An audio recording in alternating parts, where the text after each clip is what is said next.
মাধ্যমিকে কম নাম্বার থাকলে পলিটেকনিক বা ডিপ্লোমা ইঞ্জিনিয়ারিং কি পড়া যায় না?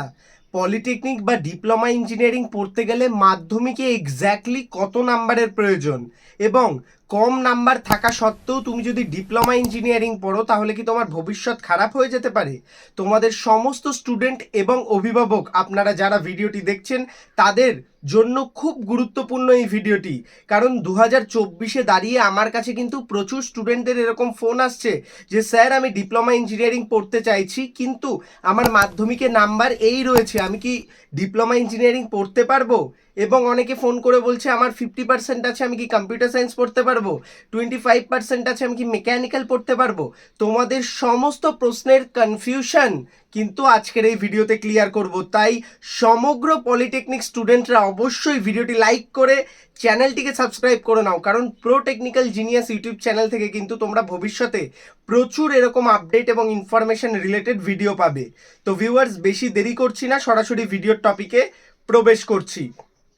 দেখো, তোমরা যারা ডিপ্লোমা ইঞ্জিনিয়ারিং স্টুডেন্ট হবে, তোমরা যারা জেক্সপো বা ভোকলেট পরীক্ষার ফর্ম ফিল আপ করেছো কিংবা ডাইরেক্টলি কোনো কলেজে ভর্তি হতে যাচ্ছ, তোমাদের সর্বপ্রথম যে জিনিসটা মাথায় রাখতে হবে, ডিপ্লোমা ইঞ্জিনিয়ারিং পড়ার জন্য স্টেট কাউন্সিল কিন্তু সরাসরি তাদের যে নির্দেশিকা জানিয়ে দিয়েছে, মাধ্যমিক পাশ করলেই তোমরা ডিপ্লোমা ইঞ্জিনিয়ারিং পড়তে পারবে।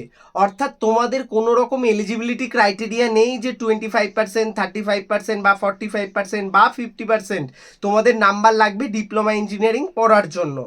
তো সেই ক্ষেত্রে তোমাদের প্রথম যে প্রশ্ন এবং খুব গুরুত্বপূর্ণ যে প্রশ্ন ছিল যে কত নাম্বার থাকলে ডিপ্লোমা ইঞ্জিনিয়ারিং পড়তে পারবে, সেটা আমি তোমাদের জানিয়ে দিলাম। 25%-এ তুমি যদি পাস করো তাহলেই কিন্তু তুমি ডিপ্লোমা ইঞ্জিনিয়ারিং পড়তে পারবে, সেই ক্ষেত্রে তোমার কোনো রকম বাধা থাকছে না। এটা হচ্ছে তোমাদের সর্বপ্রথম প্রশ্নের উত্তর। এইবার হচ্ছে আলটিমেটলি কত নাম্বারে ডিপ্লোমা ইঞ্জিনিয়ারিং পড়লে চাকরি পাওয়া যায়, কোন সাবজেক্টের ক্ষেত্রে কত নাম্বার, এই বিষয়গুলোতে আসছি। দেখো, তোমরা যারা ডিপ্লোমা ইঞ্জিনিয়ারিং স্টুডেন্ট হবে বলে ভাবছো, তোমাদের সবার প্রথমে জানতে হবে ডিপ্লোমা ইঞ্জিনিয়ারিংয়ের ক্ষেত্রে মার্কসটা কোনো রকম ম্যাটার করে না। মার্কসটা জাস্ট তোমাদের উচ্চ মাধ্যমিকে আসার জন্য মাধ্যমিকের পাসিং একটা নাম্বার, সেরকম যেটা, সেটাই কিন্তু ডিপ্লোমা ইঞ্জিনিয়ারিংয়ে আসার জন্য মাধ্যমিকের একটা নাম্বার।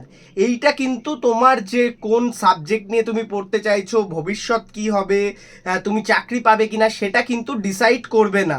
তো সেই ক্ষেত্রে কোনো নাম্বারই কিন্তু কোনো একটা ট্রেডের ক্ষেত্রে সঠিক নয় যে 40% পেতে হবে মেকানিক্যাল পড়তে গেলে বা 50% পেতে হবে ইলেকট্রিক্যাল পড়তে গেলে, এরকম কোনো ব্যাপার নেই। তুমি 25%ও কম্পিউটার সায়েন্স পড়তে পারো, আবার 60-70% নাম্বারও মেকানিক্যাল পড়তে পারো। তোমার যেটা ইচ্ছা তুমি সেটাই করতে পারো।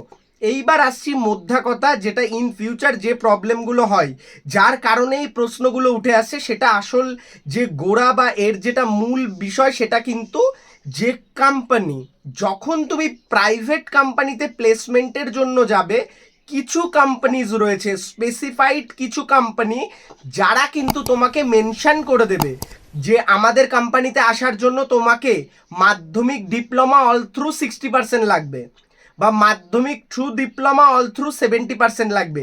শুধুমাত্র সেই স্পেসিফাইড কোম্পানিগুলোর ক্ষেত্রে কিন্তু তোমাদের মাধ্যমিকে নাম্বার কম থাকলে তোমরা বসতে পারবে না। কিন্তু এটা অনলি স্পেসিফাইড কিছু কোম্পানি, সব কোম্পানি কিন্তু এরকম করে না। তো সেই ক্ষেত্রে তোমরা বুঝে গেলে ব্যাপারটা, যে সব কোম্পানির ক্ষেত্রে তোমাদের ওরকম কোনো ব্যাপার নেই, কিছু কোম্পানির ক্ষেত্রে রয়েছে। এবং কম্পিউটার সায়েন্সের ক্ষেত্রে যে কারণে এই বিষয়টাকে না করা হয়, তার বিষয়টা হচ্ছে যখন তোমরা হায়ার এডুকেশনে যাবে, বিটেক বা বিই এই সমস্ত জিনিস যখন করবে, তখন কিন্তু তোমরা দেখতে পারবে যে কম্পিউটার সায়েন্সে কিন্তু 60%টা ম্যান্ডেটরি থাকে কোনো কোম্পানিতে যাওয়ার জন্য। তো সেই ক্ষেত্রে কিন্তু বেশিরভাগ কলেজে, যেটা প্রাইভেটের ক্ষেত্রে বেশি দেখা যায়, ডাইরেক্ট অ্যাডমিশনের ক্ষেত্রে তোমাদের 60% বা 50% নাম্বার কম্পিউটার সায়েন্সে দেখা হয়। আদারওয়াইজ কিন্তু গতানুগতিকভাবে কোনো রকম রুলস অ্যান্ড রেগুলেশন নেই যে 60% না থাকলে তুমি কম্পিউটার সায়েন্স পড়তে পারবে না, বা তোমার 25% থাকলে তুমি কম্পিউটার সায়েন্স পড়তে পারবে না, এরকম কোনো বিষয় নেই। তুমি যে কোনো নাম্বারে যে কোনো ট্রেড পড়তে পারবে, এবং তোমার কোনো সাবজেক্টের নাম্বার কোনো কিছু ম্যাটার করবে না। মাধ্যমিকে তুমি ম্যাথে কত পাও, ভৌত বিজ্ঞানে যা পেয়েছো, ইংলিশে পেয়েছো, কোনো কিছু ম্যাটার করবে না। শুধু ম্যাটার করবে তুমি মাধ্যমিক পাশ করলেই তুমি সেই কোর্সের জন্য এলিজেবল, তুমি ডিপ্লোমা যে কোনো কিছু নিয়ে পড়তে পারো। এইবার ডিপ্লোমা ভর্তির ক্ষেত্রে কোন কলেজ কোন ট্রেড পাচ্ছ সেটা কিন্তু আপ টু তোমার নাম্বার এবং র্যাঙ্কের ওপর। আমি জাস্ট বলছি তোমার এলিজিবিলিটি ক্রাইটেরিয়া, মানে তোমার যে বিষয়গুলো যেগুলো আমি বললাম সেগুলোর ক্ষেত্রে তুমি ডাইরেক্টলি যে কোনো জায়গায় গিয়ে ভর্তি হয়ে যেতে পারো, কিন্তু আপ টু র্যাঙ্কের ক্ষেত্রে যখন তুমি দেখতে যাবে তখন কিন্তু তুমি যেখানে যে ট্রেডে বা যে কলেজে ভর্তি হতে চাইছো সেখানে যদি তোমার র্যাঙ্ক ভালো না থাকে তাহলে কিন্তু তুমি ভর্তি হতে পারবে না। সেই রিলেটেড ভিডিও কিন্তু আমি দেবো, যে সরকারি কলেজে এই ট্রেড নিতে গেলে কত নাম্বার লাগবে, কত র্যাঙ্ক লাগবে, এই কলেজ নিতে গেলে কত নাম্বার কত র্যাঙ্ক লাগবে, সেই রিলেটেড ভিডিও কিন্তু আমি ভবিষ্যতে দেবো। তো সেই জন্য কিন্তু অবশ্যই চ্যানেলে অ্যাটাচ থাকতে হবে। কিন্তু এলিজিবিলিটি ক্রাইটেরিয়া যে তোমরা যোগ্য, সেই ক্ষেত্রে আমি তোমাদের জানালাম তোমাদের যাই মার্কস থাকুক, যে সাবজেক্টে যেই মার্কস থাকুক না কেন, সেই মার্কস নিয়ে কিন্তু তুমি ডিপ্লোমার যে কোনো স্ট্রিম পড়তে পারবে, এলিজেবল, তুমি তোমার যোগ্যতা রয়েছে।